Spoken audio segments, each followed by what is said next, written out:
What is up, everyone? Welcome back to Low Key Legends, and we have a really fun recap episode for you where we're taking a look at some really insightful pieces from the past episodes that aired in March.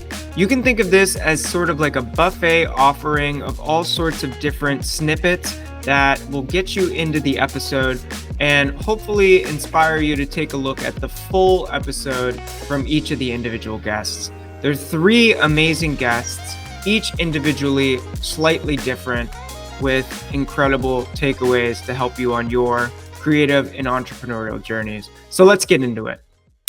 This first interview is with Phil, the head of the studio at Adoratorio. They're a digital and branding agency based in Brescia, Italy. They make phenomenal, integrated, dynamic work. And we talk about that and a lot more, but what I want to focus on in this snippet is our section where we talked about pricing creative work and how we can price that appropriately to support our day-to-day endeavors and lives. And it's going to be a running theme because we're going to address that in the second interview with Rachael Yaeger. But without further ado, let's get into it and hear from Phil. I feel like there's a couple of places that we could go. We could dive into some fun topics, or we could dive into how most digital agencies probably should charge more. Yeah. Let's go into the more meaty stuff. Yeah. Then we can close up when we reach that point into the more fun stuff, I think. Great. Love it. So I guess the question would be is for the studios out there that are either starting now or that are a couple of years into their journey, I think the issue is that they're trying to build the self-confidence to pitch for the amount that they're actually worth, but are undervaluing what they can bring to the table, even if they're incredible. So I guess what is like the methodology, what are the strategies to pricing yourself appropriately, and where should we be thinking about numbers in today's day and age? Obviously that's different. It's applicable for different studios. A 200-person agency is going to charge in the millions. A 15-person studio is going to charge hundreds of thousands, hopefully, maybe more, maybe hopefully depends. Yeah. So that's a great question, and I think that's probably one of the most difficult things to do when you're starting your own shop, let's call it, right? Yeah. It's that on one hand, it's easy to, let's say, pitch for a very high budget on a project you don't like. Okay? And that happened to us in the early days. We said, okay, we truly don't want to do this project. If we have to, let's try and ask an outrageous amount. Right, Yeah. But outrageous at the time was like less than the minimum that we think about now. But at the time it was completely outrageous. So I think on one hand, it's a lot of experience, and please also understand, and this covers everything that I will say from now on. We don't have the answer yet. I mean, we found a way. We're doing well, but still, it was just 3 weeks ago that I was amazed that a certain budget got accepted, right? Because I was thinking of like 40% less, but and that was just on top of my head. It wasn't calculated. It wasn't anything.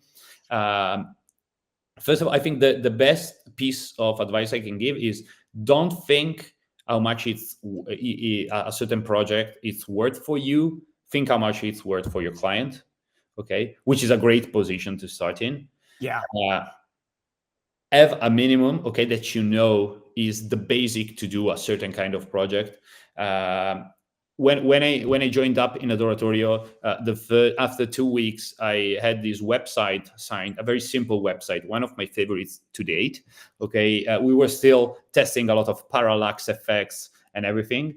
And I had this contract signed by email. Okay, without ever seeing the person on the other hand for I think it was 40% more than the price, the medium price for a website at the time, which was also the best price. So that was great, and it was simply because I was too naive to ask for less. Right? I simply say, okay, yeah, we're here. We just literally exchanged emails. We didn't even speak face to face. If we were to speak face to face, I would probably ask the normal rate at the time. I asked for more, and they said easily yes by email, contract signed. Right? And that taught me that anyone pitching for a project, be it branding, website, or anything, almost always devalues himself. Yeah, 100%.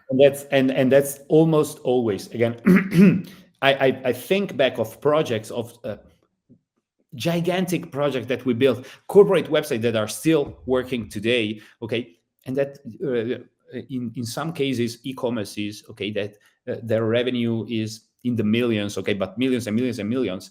If I think of how low we sold that kind of project, it makes me shiver, right? I say, okay, yeah, today I would charge, I won't even say twice, I would charge 5 times the price, right?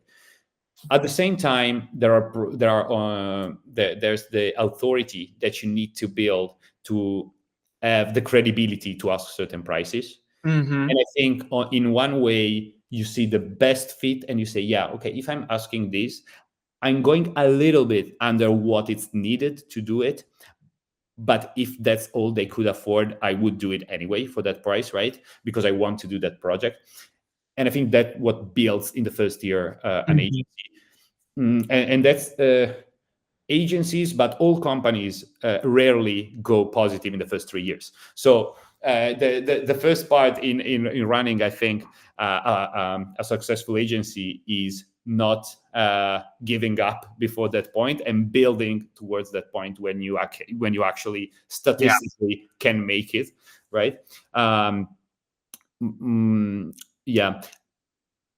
I'll also give another thought that we have. This is very sensitive information on one side, but I think it's not. It doesn't need to be protected, right? In a sense, it doesn't need to be kept or guard kept or something like that. I think one of the ways that brought us where we are today, okay, is the few times. Okay, it happened 2 times, 2 different times, and I remember exactly when they happened. That we simply said, okay, our work is worth more than we're asking for. And from the day after, we asked more, right? Nothing more. The quality of the project had reached that point, because generally you have this curve, okay, where you keep growing in terms of quality and in terms of technological advancement and whatever, but your prices stay here, right? Yeah. They're here and they keep going, and there's a point where you need to bring them to the standard, right? And it's in those points that you actually grow exponentially. I always see this 3-year cycle in Adoratorio, and that's something very reflective, where every 3 years we have a breakthrough. It's like these 3 years, on one side we have better budgets, on the other side all the testing that we discussed before comes to actual fruition for actual jobs, and therefore we open up a year of successes, of beautiful projects, of wide projects that actually pay off, right, and that add to something that wasn't giving budget before. So I think, yeah, on one side, ask for more. That's the basic. Ask for more and have the face to ask for more. People will tell you no sometimes when you ask for outrageous amount. We had very bitter conversations in the early days with people for what we consider now stupid budgets for their project, okay? And at the time, we considered a correct budget, and they were like, oh, are you trying to steal from us and stuff like that, right? We're not talking millions, we're not talking hundreds of thousands, we're not talking even half of 100,000 in this case. So something like that. But having the face to actually ask for it when it gives you, when you actually find someone who accepts, and when you find someone who says no, you start building this understanding of how these things work. But it's very much tied to gut feeling. If you're a studio, and when we say studio, we say a little reality. Say, in my mind, we are on the boundary of going over what a studio is, like 15 people, the most, or maybe 20. If you have the mentality and you are very young in a sense or something like that, you can still be called a studio, but you're leaning towards an agency. If you have less than 10 people, it's a lot of gut feeling in a sense, and it's a lot of keeping people happy inside the team. So these are very far-fetched, I think, and actually pulled together sentences, but they're very true at the same time. There's no way to tell you ask for 50,000 for this project, or there's no way For to tell you ask 10 because it's worth it, right? It's just a gut feeling. But in general, if you're doing something that's worth, think about how much a project is worth to the client. I think that's the bottom line. What's Yeah. your strategy on that? No, I think you hit like all the pieces, and I'll do like a little bit of a summary in trying to distill that all down. But I think the trajectory of any studio or even a freelancer just trying to do their own thing is that the Same. first couple of years is you're building. You're probably saying yes to everything. You're trying to get your footing, building your reputation as well as your credibility. So like once you get to some level of credibility, you can start, that's like that gap that you talked about. You can jump up your prices. But the thing is, you have to have faith in yourself, your team, and be confident to ask for that next level of pricing. So if you were charging 10,000, maybe you should just close your eyes, have faith, and just be like, I'm going to triple it and see what happens. I'm going to ask for it. I know that I can back it up based on the value that I provide to that client.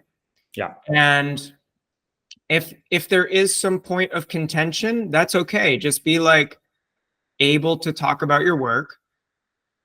Don't compromise the budget for the sake of compromising the budget because they ask, but figure out factors within the scope of the work and see what you can cut and align together with the client to cut those things and have it in your contract so you're covered.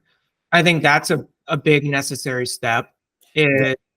Yeah, Just you like said not something compromising. fundamental. Something fundamental. I think I don't know what's the culture in the States, right? But I think it's the similar all over the world. People like to bargain on one and on the other, right? And I think you said it greatly. Don't compromise. I had this. We had signed this huge project last year that we're still working on. We released the first phase. It's literally the embodiment of the technique, let's say, of the approach that I told you earlier: branding, corporate, and then experiences and everything around it, right? And I have a great relationship with the team and with the marketing department, creative department, and everything. We said, okay, yeah, this is the budget. Let's say it's in the hundreds. Beautiful project, a lot of potential. They say, okay, yeah, this is perfect. Then the accounting person calls me, right? I was in Montreal visiting Loke again, and they call me and they say, oh yeah, this is a good budget. I know they told you yes, but could we cut it? And they were like, could we cut it 40%? And I'm like, Why? how? Did I ask you for 40% less? No, I can. If we want a beautiful project, everything, very great relationship with the team, incredible people. If you truly want, I can cut, I don't know, 5% just because I don't want to talk on the phone right now, right? But and that's a very Italian approach to things. But I said there's no way I'm cutting more than 5%, and also I'm going to explain why I'm cutting 5% because I'm not doing a certain little task. In this case, we're talking 5%. It's a variable, right?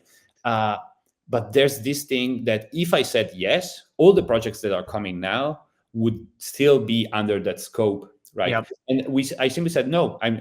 This is the budget that we gave you. In my head, it was like, this is a beautiful project. We must do it. It's going to have us work for a year, 2 years now. But at the same time, you cannot compromise on that kind of thing, because if you compromise with them, it's not so much as doing that project with them for less budget, is that you're compromising every time with yourself, right? Yeah. When you have that gut reaction to say yes to that dropping by 40%, you're devaluing the number that you gave and kind of proving to yourself that you're not worth it. Yeah. Opposed to just like having the tough conversation, which is what probably needed to happen in that case, being like, we can't do this because of X, Y, and Z. Maybe they were just trying to bargain and get a deal. Maybe they didn't think that you would say yes, but 99% of the time it's that one. Yeah. That they're trying to get the deal because, I don't know, maybe the accounting person said, oh, I cut off 40% from these, maybe give that 5% to me at the end of the year, right? So more so when you're talking with big agencies, when you're talking big companies, sorry. When you're talking with smaller companies, maybe it's different. But I think that's true. I think like everyone wants a deal. They don't want to, no one wants to pay the most that they can. Maybe for certain things, it's like, oh, I'm getting the most luxury thing. It'll never go on sale. I'm okay with paying that. But I guess it's like positioning yourself as like, this is extremely high quality. We're going to be there every step of the way. We're going to take care of you. We've done this for dozens of people. We like are here for you. It's a service industry. Like, and knowing that it's like a true partnership. It's just like we wouldn't ask you to just like cut 40% of Your doing product, right? yeah, And exactly. I think the other thing, and I don't know if that's just me slash adoratorio, or I think it's very industry wide. Hmm. More often than not, what you quote, like in 70% of the cases, is less than what you're actually going to do. Hmm. We're very true in our relationship with our partners. That's why we're very selective. Uh, we are capable of being selective. That's a huge privilege in who we work with. But at the same time, when we work with someone, it's not that we're going to quote the single, I wouldn't say addition, but like fix the counseling that they ask on a different topic for like 4 hours during the week or stuff. We won't do that kind of nitpicking into these kind of things, right? Hmm. And that's why you shouldn't compromise on the initial budget, because you're going to work more anyway, right? So just get the right budget for what you were supposed to do. Then you're working more anyway. Okay. Yep. I think that truly successful agencies, or at least truly successful owners of agencies, make their money on actually quoting these things that I'm telling you now. The 4-hour counseling that you or me do, say, and we're working into, I don't know, I don't want to throw names, beer company, whatever, Yeah. which is a big agency, turns out. And they ask all of us to quote all of these little things. That's what makes their 10 Lamborghini at the end of the year. But it doesn't truly work, I think, in a studio setting. The relationships that we build, the word of mouth that we build, Mm. we never spent more than 200 euros per month on, say, ads. Early, we didn't even spend that. We just did a cool sheet that we shared. We were normal, kind people with clients and stuff, and the word got around, and we started Yeah. working real well with great people. I wanted to add this thing to the previous question about budgets. It's Yeah. not only budgets. And how did I forget? This is fundamental, I think. Is it was so much that I almost forgot about it. Is that if you if it's lower your budget, it's because you're seeing a path, a route into the project that you're doing. Let's say that for us it was initially it was I Buongiorno, Mm. right? It's this winery, little winery, family winery in Apulia. Okay, fantastic place, fantastic wine. We work with them on a little branding on the labels of the wines and then on their website, right? We went a little bit at the time, quite a little bit below our budget, because we saw the potential in the project. They gave us complete creative freedom. We created this beautiful website. I think it was the first or second site of the day we got on awards and stuff like that. And that brought other people who were like-minded, who were open to give us freedom, right? And it was the same with a few other clients. This also had a cherry on top, that thanks to I Buongiorno, 5 years afterwards, Netflix reached out from San Francisco because this person saw the website and said, okay, who did this? Who did these labels? And reached out to us directly. So that was literally like the 1 in a million chance, right?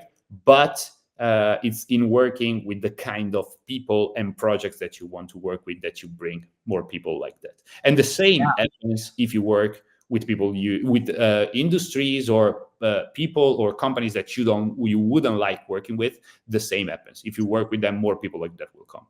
Yeah, it's true. And I want to point out one super important thing that you had said, where you're lowering the price in order to get into an industry, but you're also not compromising, because you're kind of negotiating, like, and I'm assuming telling them, hey, this is below what we normally do this for. We're super excited about the project. We want to work with you specifically because we believe in you, what you're doing, and your mission.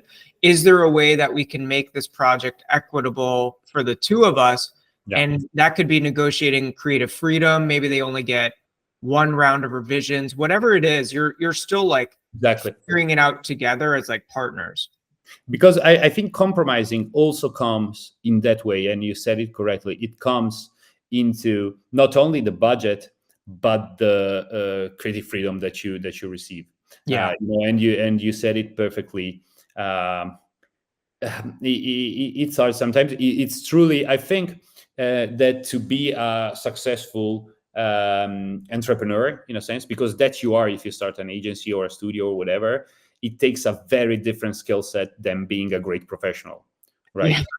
Yeah. It's like two skill sets compared. I saw the evolution. Okay, I'm in a very managerial position, whatever you want, but I didn't start the company. I got in when things were almost okay, and thankfully I helped, and only helped in shipping it to a very bright future, hopefully, but a very bright present.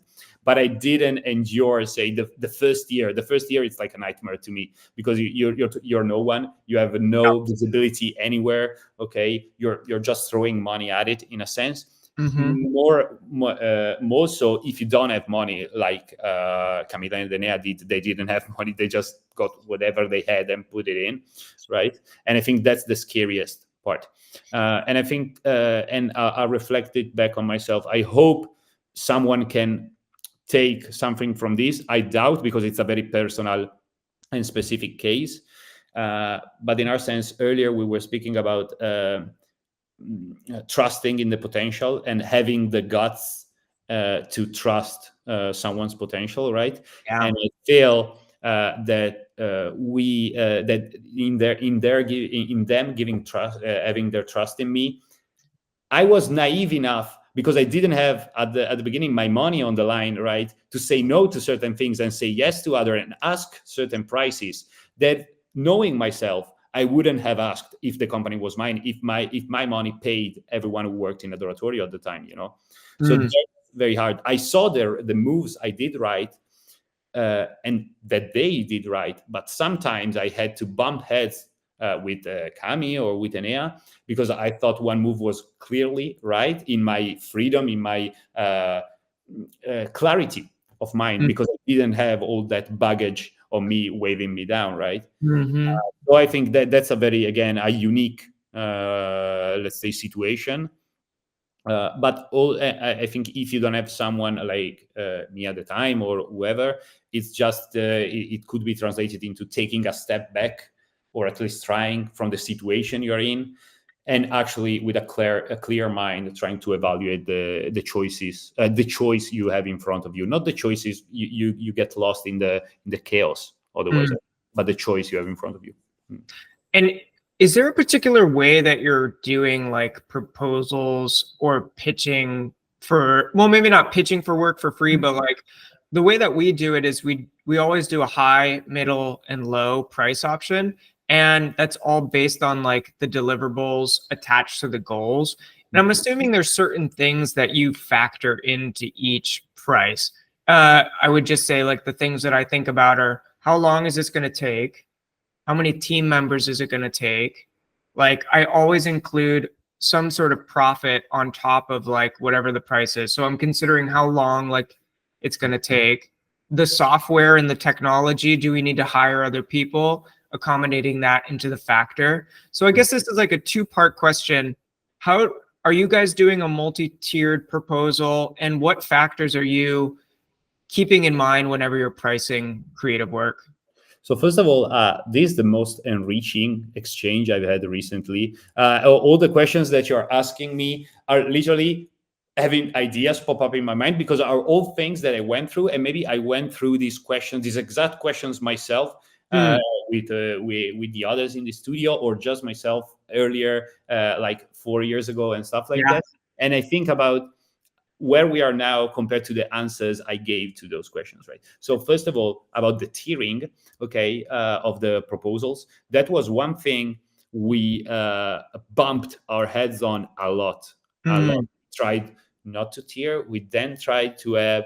I remember this still. I hated that naming so much. We had the great whatever we called it proposal, and we had the super cool whatever fireworks proposal. Oh, I hate it so much. I think I cringe so hard thinking back to it now. I think it was like 2017 at the time, maybe 18. Okay, I never found, but that's strictly related to how we work and how we like to engage with our projects, knowing the people we are. That the tiring option was failing. What we wanted to do was like we had one idea in mind. Okay, we came and we saw the project and we said, yeah, this is how we would do it, right? And we either needed to shape it down, okay, to have the basic option, or we needed to somehow, okay, pop it even more, like adding stuff and adding flashy stuff. So I never found the tiring option. We tried it on a few projects. I never found it successful, but that's not because this approach is a failure in itself. I think it can work for some, but I found myself literally rooting for one each and every time because I knew which one. Yeah. I think so. I speak as well as Cami. We are the two people that are speaking a lot with the clients. Right. And we are the ones that are selling in a way that's, again, part of our job. We do a lot of things, but this is the one, right? And I think that part of our success is because I'm convinced that what we are proposing is not only making money for us and making us do a great project, but is making money for the client. I think that's the only way I could sell something. I grew up, and well, we will speak maybe about this later, but that's the only point. And therefore, if I'm convinced in a tiring option with 3 options of sorts that one is correct, I swear to God, I'm selling that, or I'm telling you we shouldn't do this project. And it happened. It happened. So that's the point. I like to be very, very clear. This is our idea, how we would do it. Okay, and this is the budget that we would provide. You have 10% less budget. Okay, we will do it anyway this way. You have 15% less budget. If the project is interesting enough, we will probably do it anyway, right? We're not good at compromises. Again, we just want to do something, okay? And if even with stretches we can do it, we will. You know what I've been trying to do more recently is like not even care about like what the final number is, like when I'm talking to the client, and just kind of almost wanting to just like start, because if they have like relatively enough money, it's like, let's just start with like strategy. Let's just like figure out what the hell we're making, how we're going to do it. And then once we get to like executing and designing and like all of that, let's get you like a solid number that we know we can like work within. And if you have to go with another agency and like you have all the strategy and you have all the like the heavy lifting upfront work, cool, so be it. It'll end up great. We helped, we got paid, it's wonderful. So like I've been trying to structure like the deals and all of that in that way, because like a lot of the time like the strategy is like a huge bulk of the work. Obviously the visual execution is another huge bulk of the work, and then there's the QA refinement, all of that along the way. But I just want to, I've shifted to just wanting to focus on helping the client. So whatever that result is, just help them. You know, what's one of the, so I have a few questions to ask you and points to make on what you just said. I think actually pricing the strategy part, it's what marks, let's say, I wouldn't call it the first year in time, okay, but actually in life of an agency. When you start charging for strategy, okay, you're getting there, right? Because I think that that's something that we never in the first 3-4 years, we never charged for strategy. We wrote it in the proposal, but we never charged for strategy. Yeah, you just give it away for free. Yeah, pretty. Of course, we wouldn't sign strategy just for free and nothing else. But in a website, in an e-commerce, in anything, okay, we would just consider the general budget that we had for that kind of project in terms of design and development. We wouldn't consider the strategy. And I think that's funny thinking about it now, given that we started doing branding simply because after doing all that free strategy, we found out that people, brands in generally have outdated brandings that don't have any kind of assets or any kind of disposition to go digital, right? And therefore, we would be there doing double the work with the design team because we, in strategy, we noticed that they didn't have anything to work with, right? So that's one of the things that makes me laugh a lot. The other part of the question I think that I had for you was just like, what are the kind of main core pieces that you think about when you're pricing out the creative work? So obviously you have a certain amount of team, you have to hit minimums, you have to know how long this is going to take or perspectively it's going to take, kind of profit margins that you're trying to operate within. What else are you thinking about? I also remember the point. So the first thing I consider is that is if the project is completely manageable in-house, okay, which was the point from before as well, in the sense that if we are to outsource a part of the project, we like to be very clear about it with the client, first of all. Second of all, it's not going to be a core part of the project. I never like to be the middleman. As much as I was never good with numbers, I don't like explaining budgets. I give a very detailed upfront explanation of the budget. I don't like bartering, as we were saying before, as I don't like calling others' work as my own. And so I think let's say the first thing I consider again is the potential need for external professionals. Okay. And in that case, I stop everything. I reach out to them, get a quoting, or if I don't work with them often, if I do, I already have an idea of what they would ask and ask for that. And then it's very simply the length of the project, okay, and the kind of project we're working on. This translates in what would normally mean technologies, right? But for me, given that the stacks are quite fixed in a sense, depending on the project. We have a certain stack for an experiential website. We have a certain stack for, a corporate website, which never varies. We do, in terms of technological stack, we do very similar websites, let's say, which are then very different depending on the visuals and stuff. So I think it's literally just the people that we have, the time that will go into it, and the kind of add-ons that the project has. Let's say we've been working on a lot more complicated corporate websites recently. I think it's been a great school, okay, for us, because it brought us to a more narrow, strict kind of development. But I think in pulling through engaging interactive design, web design into those kind of projects, that's where we differentiate ourselves completely from the rest of the market, right? In that we can bring the same or incredibly similar experience to a one-pager of sorts into a website that has potentially 400 pages, is connected to a product manager that handles 300 products, where we pull everything from it into an engaging, beautiful visual design for the product page and everything. I think in that it's an incredible achievement that probably only people from our industry will notice. Okay, but that to us, starting from advertising this winery in Apulia with 5 wines, okay, it's mind-blowing to me how we can do that right now, maintaining the same standard of quality. So generally, sorry, I went on this example, but in general, it's a lot of gut feeling on one side, and that's the differential, let's call it, from what would be right to ask to what we could ask, and therefore your margin, in a way, what we would call margin. And then it's simply timing how many people are working on that and what kind of project it is.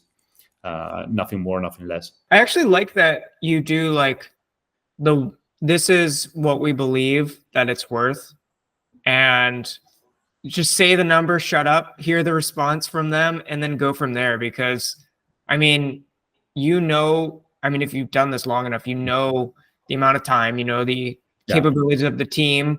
There's always some sort of like thing that kind of goes wrong or is like you don't think about. So like having like a little bit of padding in there to like accommodate that kind of stuff.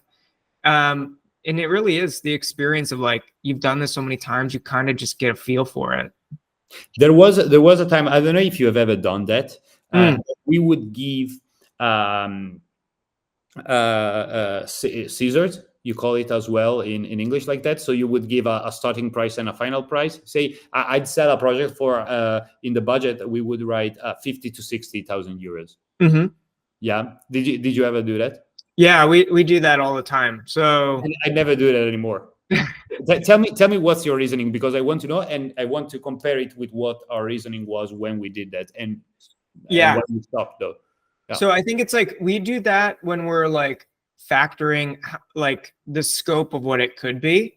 And then we always end up, once we know like how much they have, what their needs are. So it's like, this is the price to get them like interested and in the door. And then we end up refining it to some exact number, because having some mystery number that makes no sense. It's like, is it this or is it this? Just give me a number. Like no one wants to pay some imaginary range. They just want to pay for one thing. So we use that to like, here's the ballpark. Yeah. Let's refine it once we know what the hell we're doing. Okay. Yeah. I think that's a working strategy. We stopped. I wouldn't tell you why. I know at a certain point we stopped.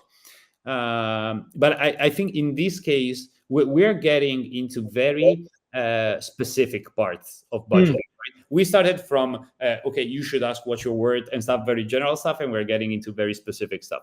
And I think the more and more you get into specifics, the more and more the type of client and the culture, let's say, matters in it. I would never provide a scissor to an Italian partner, okay, because I would know 100% that we are shooting for that low end, 100%. There's no way I'm asking the high end, and not even in the middle. Well, at the same time, for possibly other kind of projects, but I've never had the chance because we started just asking straight prices. Maybe for other kind of clients, it would work differently. There was this time, and again, no scissors in the middle, but we had the chance a few years ago to work with a Saudi Arabia client. Okay, it's not as rewarding creatively because there's no challenge, but it was probably the best project in the last 2 years. We literally pitched the project. It was 3D and a 3D reel on top of steels and stuff like that. Beautiful, just visually beautiful, nothing else to it. I think we got maybe 1 point of feedback, okay, and in a month we had closed quite a decent budget. So if it happens to you, anyone who's listening, to get a client from Saudi Arabia, most of the times ask your high end, and it will work out. They also they generally fall in love with the authority that you have if you're a creative. So that's really good. That actually probably could be taken away for anything. I mean, like, you're supposed to be an authority. They're coming to you for the specific reasons of accomplishing a specific goal that they cannot achieve on their own. Yeah, so it's I think it's very cultural. I think in any company comes to you as a studio or as an agency because they need something that they can do. Yeah. But if like, and that's true for Italians are certain that they can do it better than you, or at least that they know 80% of what you know. Like, they're paying you for the 20%, and every time you have to teach them, no, you're paying me for the 90% you don't know, and I'll show you why you don't know that 90%, right? So that's very, very cultural. I think it's very detached, because with a very engaged client, when you actually produce something successful on one side and successful for you, which means it makes you proud. I think that's incredibly rewarding. When you don't have those kind of variants, it's less rewarding in a sense. But sometimes you need those kind of clients. So an easy win is needed sometimes. Yeah. In this next interview, Rachael explains what success looks like to her. As the co-founder and owner of Human, she has tons of insights on how the agency grew from year 1 to year 10 and beyond. But the fundamental focus is success and how we can use pricing work appropriately to support our day-to-day lives and that of our team? What does success look like to us in business and individually? And often they kind of intersect in interesting ways, and how we can kind of bridge them together to support us in our lives and endeavors. So without further ado, let's hear it from Rachael herself. You know, my new barometer of success is if my mom and my dog would be proud. So I'm just setting the bar really easy. He's sleeping on the couch. He's happy. All is good. What a perfect, beautiful lead in, because my first question is maybe a little philosophical, maybe a little heavy in terms of like the thinking. I hope it stimulates some thought for the audience, other studio owners, other individual freelancers, or anyone looking to start their own practice. But I was curious, what does success look like for you, not just in life, but in business? I think it's essential that everyone builds a successful business, but not everyone will think about that in the same terms. Success could look like a shit ton of money and 10xing every year, or it could look like having a cup of coffee out and having the economic freedom to have a cup of coffee out every single day. So I'm curious what success looks like to you personally and in business.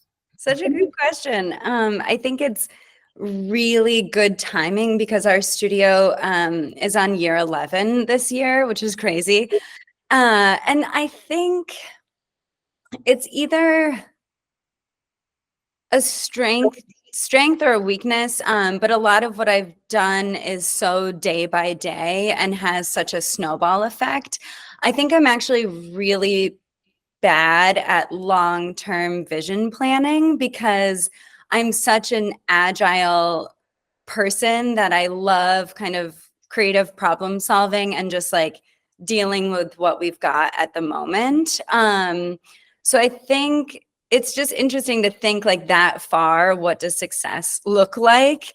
But I think my friend and not mentor, you know, associate, but Archie Coates, who co-founded PlayLab, said it really well. Success for himself and PlayLab looked like them sitting on a porch together when they're 80, drinking whiskey. And that resonated so hard for me because I think I have a very shared vision of success. My co-founders are my dear friends, and, you know, business is business. But my grandfather used to say, business is business, people are people, do good business with good people. And I think I come from a long line of just solid, good people that are entrepreneurial, that knew how to create generational wealth, and they knew that success looked like taking care of each other. So I think success for me, you know, regardless of being in the design and development industry, you know, I could have started a bakery with Michael, and I think shared success would still look like, are we able to pay our bills? Are we able to take our parents out for a meal? Are we able to go to sleep at night and not be too stressed out? Like the success is being able to have a viable business that affords you to hang out with your friends and, you know, find value in your work. I think continuing to be motivated and inspired is really my greatest joy, and also my job is to try to figure out, like, are we learning something new? Are we interested by this client? Are we picking up a new tool? Oh, you know, let's produce some content because I'm really honoring how much I'm into film right now. So I think the success is this idea of being able to get up in the morning and being relatively excited about what you're doing and who you're doing it with is just really important. And it keeps coming back to that, even in the age of AI and our industry changing and, you know, acquisition offers. And, you know, I do have a strategic business-minded hat, but I also have a really emotional, heartfelt side that just knows the true core of what life's about is what you're doing and who you're doing it with. So I think success, even I went upstate last week, hung out with my mom, baked a lot, ran with my brother, hung out with my brother's dog and my dog, and just really enjoyed being home and being around, contributing to my family. My Aunt Joey and I went to the DMV. You know, I went to swimming with my mom, yoga with my sister-in-law, brought food over to my cousin who just had a baby. And I think that sort of showing up is really true amongst my co-founders and my teammates. And I think that shared sense of responsibility and earnest well-being creates this successful environment, because you know, our dev stand-ups are often like, what book did you read, or how's your mom doing? And I think the work is one thing, but the life is totally just as important. So I think success is continuing to check in on how we're evolving as human beings, what's important to everyone. Is everyone still, you know, excited? I have the luxury of having an amazing partnership where, you know, I really wanted to open the Roscoe Motel. I run Like Minds, a conference, TBC that might be changing to a different name with a different collaborator, but I do a lot and I'm really inspired. And I surround myself with people that give me that agency and freedom and autonomy and support. And I think, yeah, supporting each other in the right ways, caring about each other in the right ways. And it sounds like a corny, luxurious position, but I think, yeah, just at the end of the day, creating good work for good clients and get paid appropriately for that work. I've definitely continued to struggle with being able to price our work at a rate that affords that successful living. So emo answer, but I think, yeah, I think cooking, family, walks in the woods, and being around people that I admire and just love so deeply, it's so motivating to have that as my day-to-day business. I think that is probably the perfect answer. It's emotional. I think it resonates with me at this point in my life as well. But also I think that a lot of people should think and reflect on this, because it'll change depending on individual needs, where they are in their kind of business and life journey. But having a business that is built around the things that you want and need out of life, so whether it's walks in the woods, or being able to take your mother out to dinner, or karaoke nights every Friday, like it should support your life and kind of business goals. And that's something I've had to reflect on based on our pricing. I was like, oh, if our team wants to do this, and based on inflation, we probably need to think about raising our prices, because we're at a point of experience level. The team is X big, and we need to charge appropriately and have appropriate profit, not for the sake of making profit, but to support the goals and the lifestyle of the team, and also my personal goals and desires as well. So it was really like an epiphany. I was like, oh, wow. Okay, we are sort of doing some things relatively like out of charity for clients, when that's not in service of us. It may be in service of the client, and we want to do great work for them, and we want to ultimately be paid appropriately as well. So it is a give and take, and a lot of like learning and growing as you're kind of doing it. Yeah, I think that's an interesting point. Something I wanted to, you know, I call it take the TED stage in my mind if I like get on an existential rant, but something I want to explore with my peers is like this idea of how much does a website cost? Imagine if you were reading an article in the New Yorker, like how much does a website cost? Because I think if you have this shared industry standard around pricing, then, you know, we could all, my cohort, my peers, kind of do better as an industry. But I think we're at a really interesting time where there's these larger legacy, huge conglomerate agencies that are probably feeling dated and like dinosaurs, and they're getting into more like IT services. And there's like a whole realm of like RFPs that they cater to, and like global businesses, and they're, you know, acquiring and merging. And then there's this whole like freelance sector that I think clients and businesses are really comfortable with working with a seasoned freelancer right now.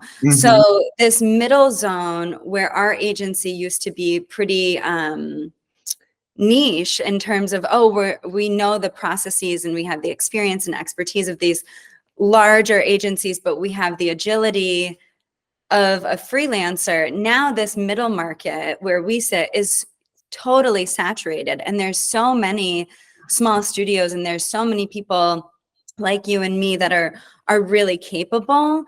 And those pricing tiers have such a range, and it's so bothersome because it's almost like, you know, a set standard or a set rate card. I scope everything on a per project basis because, you know, if it's a museum that I really care about, I'll find a way to make it work within a certain timeline. Or like my co-founder and I will be like, okay, what budget are we working with? What features are really necessary? Like, how can we actually find a way to make this work? And I think what I'm seeing lately is like, if I price something appropriately to allow for us to go to off in Barcelona as a team, and like, you know, buy plane tickets and like have this whole experience, and, you know, have these perks of being human, go on a ski trip, or, you know, pay people an industry standard of like 150K salary. Well, then there's a premium that I need to charge clients. But then there's also this reality of like, hey, client, if you can't pay that rate, you know, what is your budget? And we can try to make it work. But I am experiencing like this level of like, you know, if I'm saying a website is 120K, but my peers are saying it's 30K, clients are really confused. So this idea about how much does a website cost, I was so motivated by, because I wanted to kind of lay it out for clients. And then I kind of realized through my own interior conversation that that question is still really hard to answer, because it's like buying a car or redoing a kitchen or building a house. It's like, well, where are you located? What materials are you using? Who's the architect behind it? What's their reputation? You know, if it's a car, it's like, is it a used Saab that you can fix up yourself? Or is it, you know, this Audi that you've had your eye on? I think equating it to other industries is kind of helpful, because, you know, it's kind of like we all own these different restaurants, and clients are just choosing, oh, I've heard that these people are really known for Thai food. They're a bit newer. Yeah, I think having empathy now for clients on why they make the choice, because they have so much decision fatigue. So I think building tools to better educate clients, maybe like a Chat GPT could spin me up an app that's like helps clients come to the table a little bit more prepared with their ideas articulated. Anyways, I think it's going to be really hard to put an industry standard together, but I think it would be nice like to have a state of the union. Like I remember sitting with like Kevin Green, who I love. He's such a leader in our community, and a bunch of other collaborators about like e-commerce and like if blogs were necessary, and like the future state of e-com. I think now that we're all like super remote, it's a little harder to get everybody together, like, you know, seeing each other in the neighborhood in the ways that we used to. But yeah, those conversations around what your peers are charging, or educating clients in the same way, I think is really interesting, because a client also doesn't understand, like when I say 120 for a website, I'm assuming that, they have the initial workings of some brand, but maybe we evolve the typeface. Maybe we're creative directing and art directing some content. We're probably writing copy, and then totally designing and developing from scratch, with like a month to QA that site. And for some clients and for some peers, they would be like, yeah, that sounds right. And for other people, they're like, well, I'll just do it for like, 30, 40K. And, I'll just get it done. So I think pricing is really interesting. It's always top of mind. And it comes with that question of like, what does success look like? Because if you want to have a team that does things together and enjoys a good life, like, building something, I enjoy skiing. A lot of my teammates enjoy skiing. Building a life where we can just go skiing together is success, but is the market going to afford those kind of perks? In this last interview with Mario Šimić, my Croatian brother from another mother, we dive into everything design and team related. It's essentially a creative crash course on everything that you need to focus on as a designer and as a teammate. How can we burst through creative block? How can we push ourselves to make creative work? How can we inspire others around us? And how can we fuel our creativity outside of work? We cover all of this and more. So sit back and enjoy this snippet from Mario Šimić. Having projects outside of just your standard work projects, one, influence your future work projects, but it seems that there is like moments where on a project, a person can get stuck.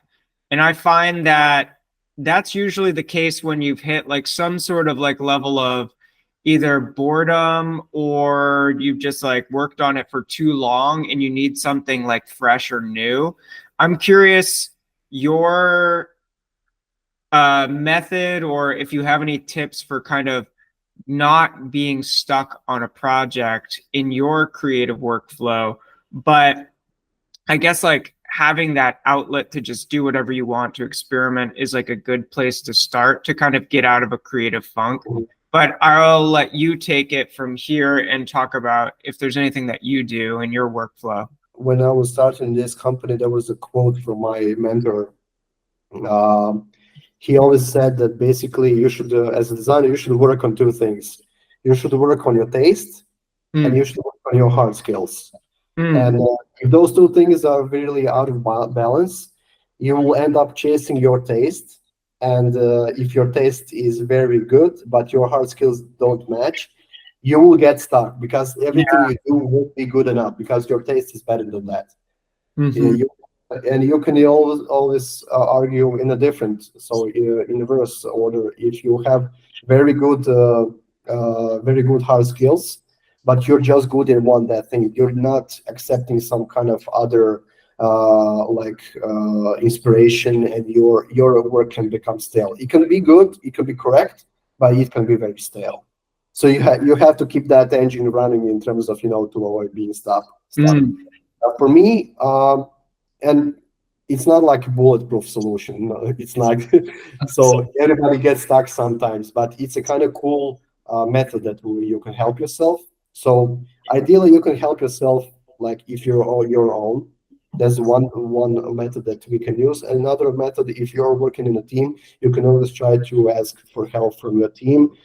Just ask a designer for an hour or two of their time. Come on, peeps, let's just do some research, do some fresh perspectives, try to unblock you from that mental rut that you were stuck in. And more often than not, that helps a lot. We conduct in the studio, we conduct twice a week. We have those creative reviews.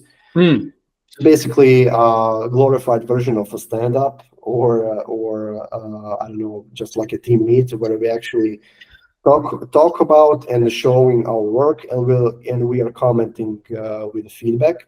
It's not very structured because it's like it's a small team, so we know each other very well. So but basically it's a point of getting fresh perspective.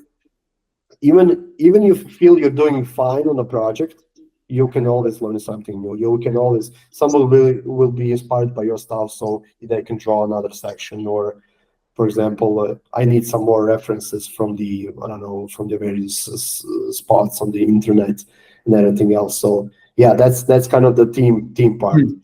But when you're on your own, and that will happen if you're doing some side projects, or you just took on some freelance work and you have that luxury.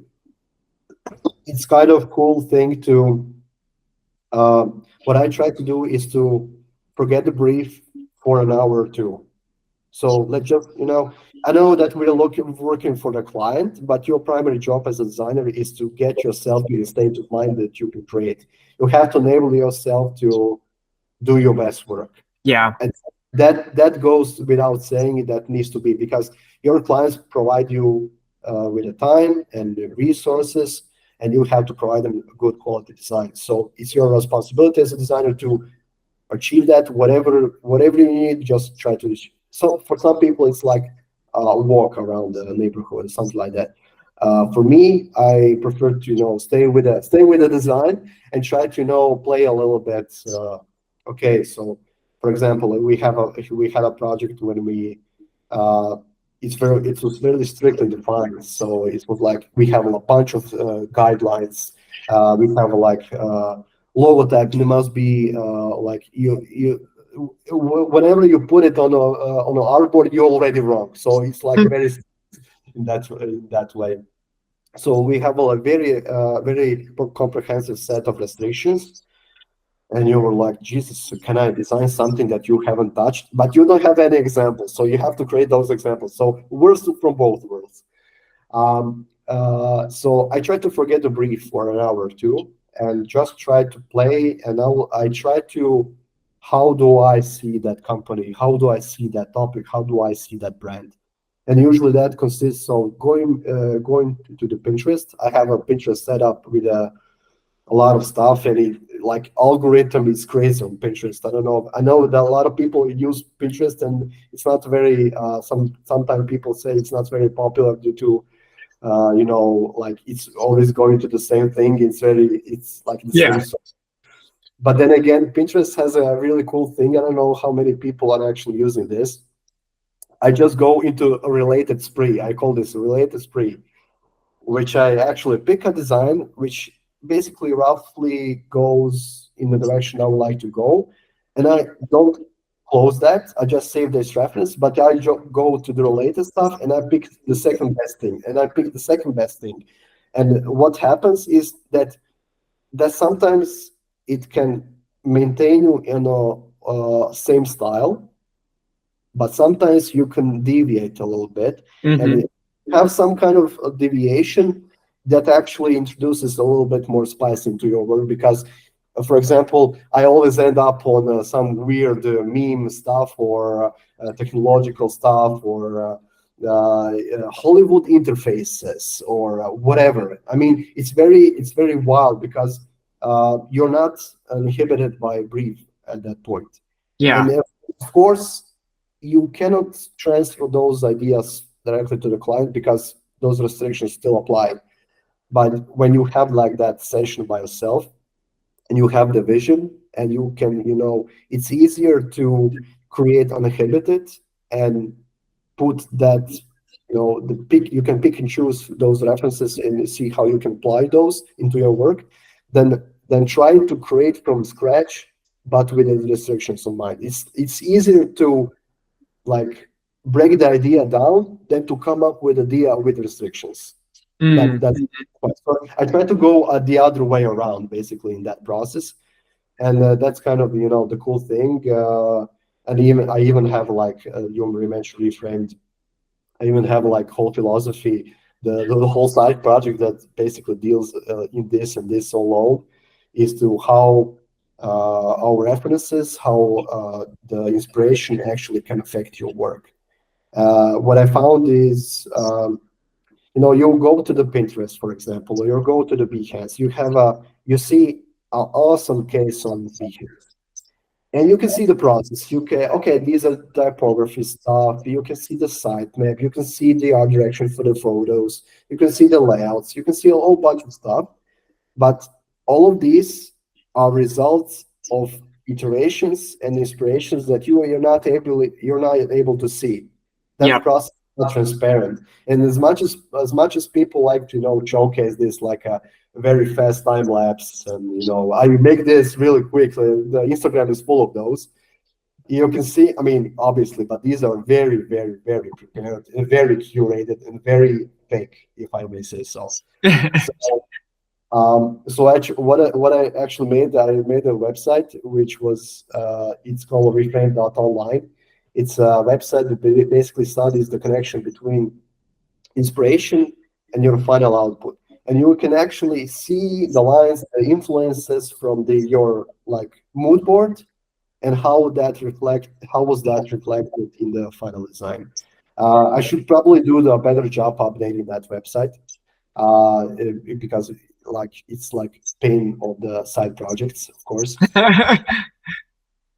But then again, I think it's very useful and especially I think it's very useful for the junior web designers. Because most of them don't know exactly how to conduct research, what is good, what is not, and they don't know exactly what to look in a mood board. Sometimes only certain layout will inspire you, but colors are all wrong. Or for example, the photography is awesome, but the layout is like obnoxious or like very, I don't know. And I try to know when I have those references, I try to actually caption those with, okay, this is a cool grid. Forget the colors, this is a cool grid. This is typography. This is a cool this, cool that. And you can actually trace those into the final work. And the final work, most people feel that if you can see actually influences, it will seem like as a not original. But basically, if you combine a lot of because everything is like influenced by something else, so you cannot run from that. It says on the website, true creativity is a myth. I stand by it. I'm gonna die on this hill. True creativity is a myth. Everybody's influenced by something, and we should try to make this process as conscious as possible. And this is not forbidden word, or this is not something, and everybody is like, it's like matter of pride for designers to hide their references, hide their resources, everybody's trying to be, I'll try to, release this animation to the public and share my stuff. Yeah, sure, nice, that's cool, but show me your process, man. Show me your way of thinking, and for sure, show me where you fucked up. A lot of designers get like very protective, and then especially in this web design community, and they're like, oh, so and so copied you. It's like, oh, I didn't know that you owned the shape square, and I didn't know that the color red was yours. Did you originate that color and patent it? Oh, thanks, great. It's not a copy. It looks totally different. You just did something similar, because there's only so many ideas and everything is connected. And they could have looked at something that was entirely different than your website and came up with a solution that is very similar. Like, not everyone is a thief. There's things that just like end up being similar in nature. Yeah. And I guess like that's a whole different topic entirely, is like, we're all influenced by trends and what is contemporary and what is cool right now. And then it's just, I think you have to be aware of that, as well as being aware of like your individual taste and making sure that they're kind of in alignment with each other, that you're creating things that are like intentionally new or maybe unintentionally new by putting it through your specific filter of like what you like and why you like it, and all sorts of different references to create, I guess, like unique things. But I think there's something interesting in there with like the process of creating versus consuming. Is there an amount of looking at Pinterest that is unhealthy and demoralizing and kind of can inhibit a designer, whether young or old, and then we just need to get to work and start creating things? what is the balance that you think? Should we create more than we consume? I was always chronic consumer, so yeah, I was always leaning to that side because it's so easy to look at somebody else's work, somebody else's vision or something like that. And when you get to, you pick up your pen or like your Figma file and you try to draw something that sucks, that can be very deliberate. And I don't know, I try to move myself from the mindset of being like looking for the right balance. Right balance is something that is very individual. Yeah. So it's something that will, and you can, the best way to assess that balance is to, when you try to create, do you have some resistance? Do you have some negative thoughts in terms of, okay, this really sucks, but my last 10 projects sucked also. What am I doing with my life? So yeah, it's an existential crisis. But that means that you're just consuming too much. It's not a disease. It's not like you're not stupid or you're not like uncreative or something like that. You just need to put shitty stuff out, to clear that out of your system. Maybe it's not shit after all. Sometimes you'll get a new perspective. But yeah, we can. It's better to act on this. It won't be a pleasant thing, but you shouldn't.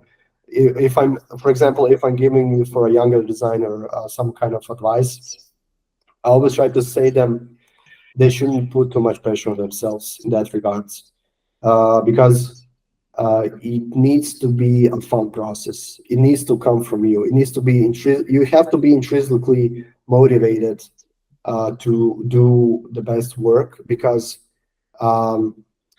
if you're compelled in any other way, it's like I kind of feel it's short-lived. It can burn you out. That can burn you out. For example, if you're just influenced by some outside factors, money, sense of self-esteem or something else. Those are not good drivers. But if you find it interesting, if you find it fun, you can actually learn to make it fun for yourself. That's kind of the thing, because everybody is thinking, okay, but I'm already in that mindset that I have to do good work, but I don't actually enjoy it. Okay, just take a break. Try to make something. Try to make something for you. Try to make something for you, and that's pretty much something that can charge you up. Yeah. So when we talked about the some kind of ratio, unfortunately, everybody has to figure out for themselves. I always try to act as much as possible on my blockers. So when I start to work on some kind of project, if I see that things are not going well, if I'm not, for example, I'm not feeling the emotion towards my design, I always try to, reframe myself into some kind of different perspective, or try to, I don't know, forget brief, for example, or watch a show, watch something else. We have to stimulate yourself in some other way, just to kick yourself out from that rut that you're having. And even if that doesn't work, you just have to power through and try and work, put that shit out. Shitty, you can delete the Figma file later if you want. That's perfect if you hate it. But you have to, experiment a little bit and try to remember, why do you like this job? Because it's kind of cool. Because I always try to, when I lose myself from time to time, because deadlines are insane, for example, or I don't know, we have to launch something very quickly, or I don't know what. I try to remember that, okay, we're doing this for money, and that's perfectly fine. You have to put the food on the table, keep the lights on, perfectly fine. But then again, try to introduce some sparks. It won't be a grand masterpiece or something like that, but it will have a piece of your personality there. Definitely. And I always try to find those moments. I don't succeed every time. I'm not some kind of idealist and try to sell you some kind of unrealistic story. It can suck, but it can be very, very rewarding and cool. And from time to time, you get a project when you actually click with a client. These guys, see your portfolio and say, "Jesus, guys, you're fucking amazing. what do we need to do? How we can make this happen? Watch what you said, man. Watch what you said. I'm gonna take you through the grinder. I'm gonna make you write the content. I'm gonna make you hire a photographer. He'll do everything for you, and you will be satisfied. Yeah, but yeah, definitely, you have to find the balance for yourself.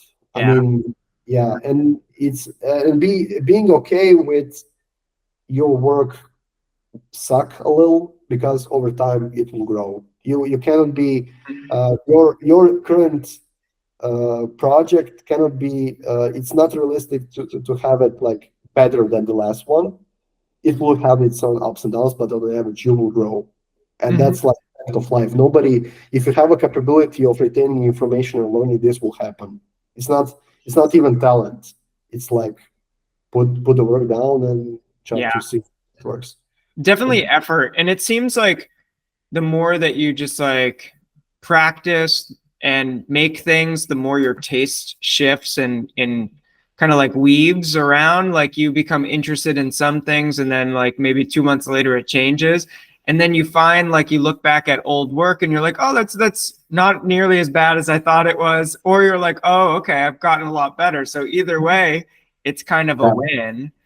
And I guess like a note on like going back full circle to when work isn't fun, I found that like I notice I'm not having fun in my work when two things are happening. So I've identified if I'm comparing myself to other people, whether designers or studios, I don't have fun in the work because it's just caught up in the comparison trap. I'm like, this isn't as good as them because of X reasons, and thus I suck. And then it starts like a spiral.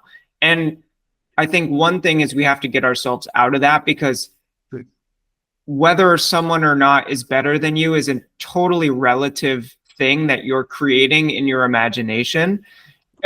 Maybe they make great work that looks different from yours, but they also have a different perspective. Maybe they're an entirely different culture.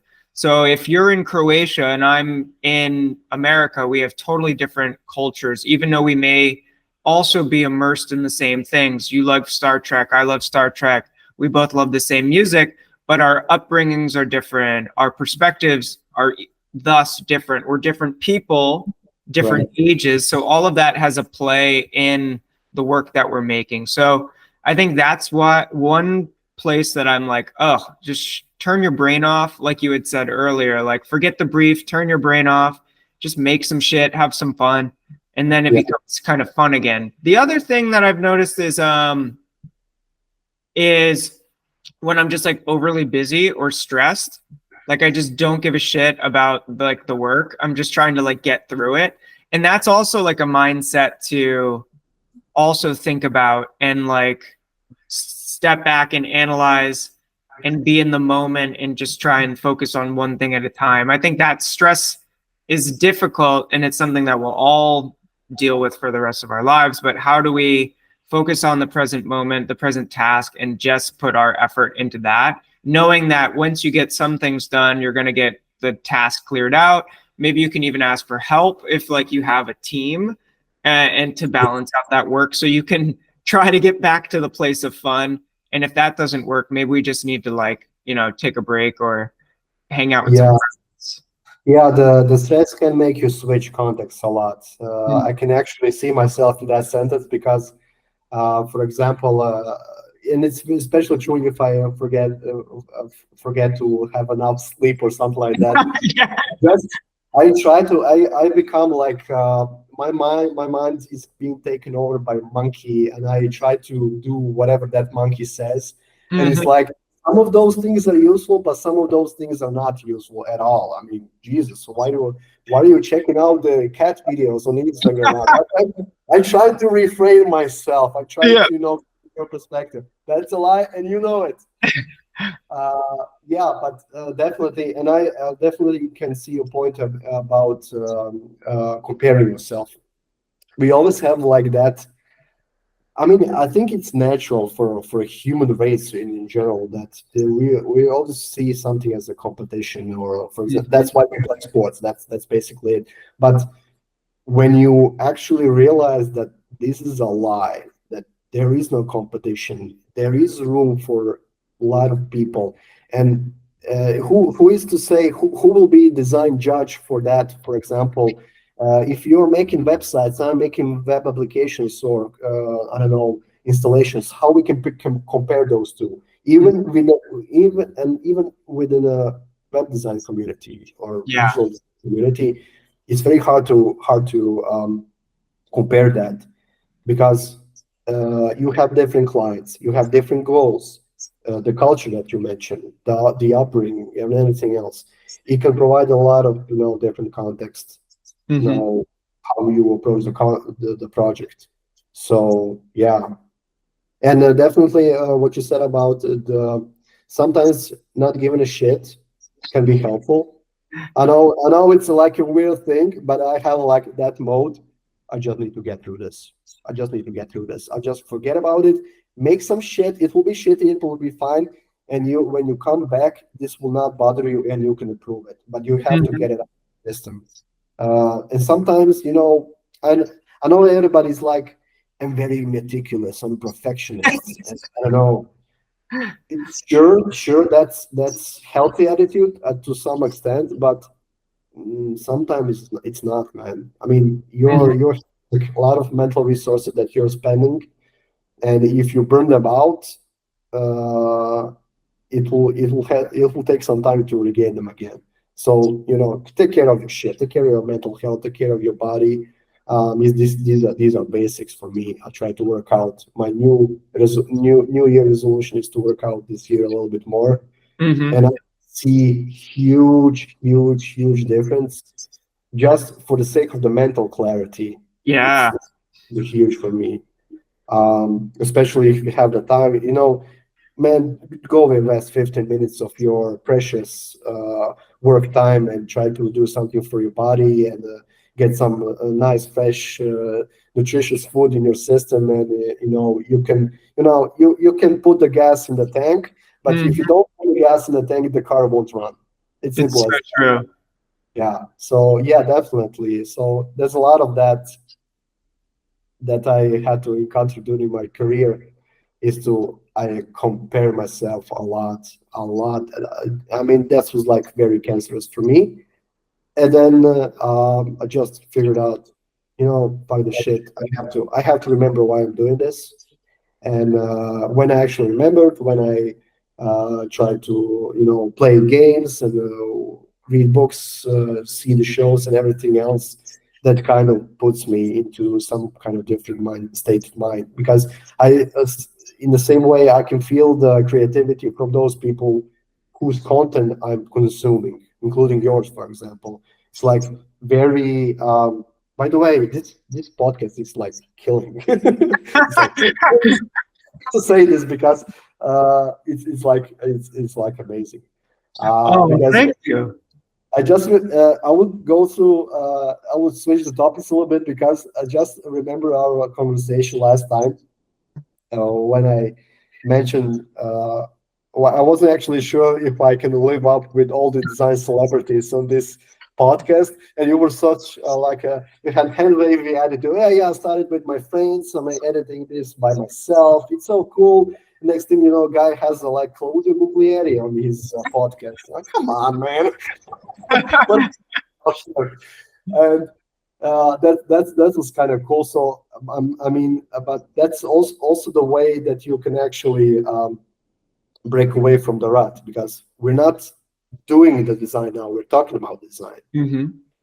Yes, we can be inspired by everybody else's stuff, but we don't have to be constrained by it. We cannot, it doesn't have to be this way, because you set the rules. If you want to judge yourself, I never refuse to judge myself, and then you can let your talent, your hard work shine, and everything works out, and people start to notice, oh, you came really free in your work. Yes, I did. That's kind of cool feeling. Thank you for that. But yeah, definitely.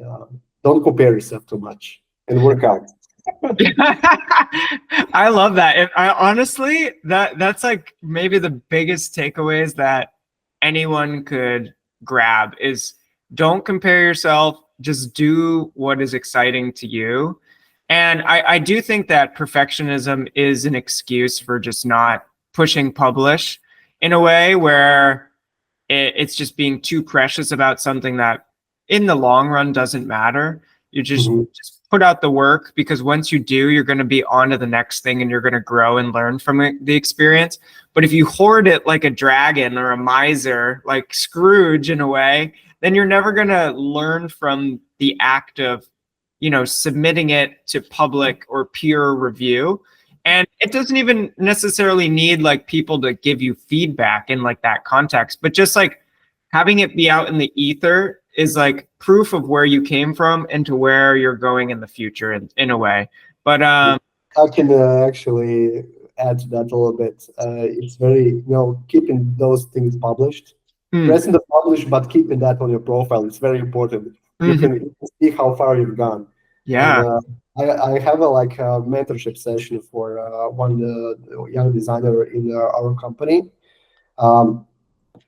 I said to her that basically, yes, we can practice design. I always have a mentorship session with her, where we have a assignment where she has to pick a website. She needs to reproduce it to a T, copy it, and after that she has to create something original. Copy this. Don't publish it. This is just for you. I mean, that's stealing basically, very much. But on the second part, try to create something out of that. Yeah. And you go through that cycle. And I am also forcing her to, okay, you have to publish your shit. Now you have to publish. Oh, this is not so good. Yeah, yes, it is. Yes, it is. Imagine how good will it be 10 Instagram posts from now. You have this shot, it's kind of montage or whatever, and you 10 shots later, if you don't see improvements, I mean that's impossible. Agreed. So you have to keep your shit. Don't park, don't delete, just keep your shit on your profile. It's so true. Yeah. I was going to say, I think mentorship is also a huge opportunity and another way to even get out of a creative rut. If you have to translate ideas to the younger version of yourself, I mean, it solidifies the lessons that you've learned along the way, and it forces you to clarify those messages and teach someone in a way that it'll stick for them. And so I think that is totally, totally valuable. And there's this boxing idea. Maybe it applies to sports in general, but I learned about it through a boxing analogy. But boxers always have someone that they're equal with in their weight class that they're fighting against. They try to have someone they're mentoring or teaching, and there's always someone higher up. So that in sports, there's always a champion or a winner, but especially in boxing, there's the person that you're trying to beat, the champion. So having that, so you're training against people that are on your same tier or scale, that you can learn from and kind of push each other to go forward. Someone that you're aspiring to beat, and then someone that you're teaching. It just is this perfect, I guess, triforce to getting better all the time. So if you need to create that in your own life, who's the studio, who's the designer, who's the artist, who's the musician that you're aspiring to be, that you want to beat as the champion, who are the people that you metaphorically or think about on your same level that you can use as friendly competition to push you? Because I think we both agree there's no such thing as true competition. But you can have that friendly banter or pushing each other back and forth that you're so inspired. You're like, shit, look what they published. Look what they put out. And I have to go do something. I have to create and make and one up them. I think we all naturally do this because we're competitive kind of monkeys in that way. Exactly. But I think that's some beautiful ways to kind of use a healthy mindset around all of this stuff in order to make. The last thing I was going to say is I love what you're doing with your mentor, telling them to literally copy something, because that forces us. It's like the it's almost like drawing fruit or like doing still life sketches where you have to like learn from literally what's in front of you. You have to try to get it as precise as possible. And then that just gives us the hand or the dexterity in a way to like create that, but create it in a way that's different or new, because you're not going to just like put it out. Hey, here's what I did. It's like everyone's going to know you copied. So yeah, that's very interesting, because I mean, from copying other people's stuff, you can actually learn a lot more than you probably are aware, because because you're always copying the final product, and that product has everything lined up. I mean, it's a final product. It's live and it's residing on some link. It has its own piece of internet attached to it, and it's like very you can learn like typesetting, layout, colors, art direction for the photos. You can learn storytelling. You can see how someone is interacting, trying to combine interactivity with that storytelling, for example. And it's very jam-packed lesson that you can actually be influenced by. And well, usually we try to focus on one area, for example, typography, or what I feel that needs to be worked on. But as somebody, as I don't know, is mentee the right word or something like that? So when your pupil, for example, is they are like progressing through time, you can introduce some new lessons and new concepts. So I try to tell people that, okay, you are designer, but you're kind of the storyteller. You're the person who needs to have authority over the content, over the overall message. Yes, you have your own goals. Yes, you have a brief that you need to fulfill. That's why we talk about the goals mainly, and not the actual particular methods that we are applying to achieve those goals. But it makes more sense to have a lot more ownership that people believe at the start of their career that they have. So, for example, a lot of times that when I started, we were provided with a copy from the client, or these photos, and I would like to see them on the website. And you just do your magic with them and try to do it as best as possible.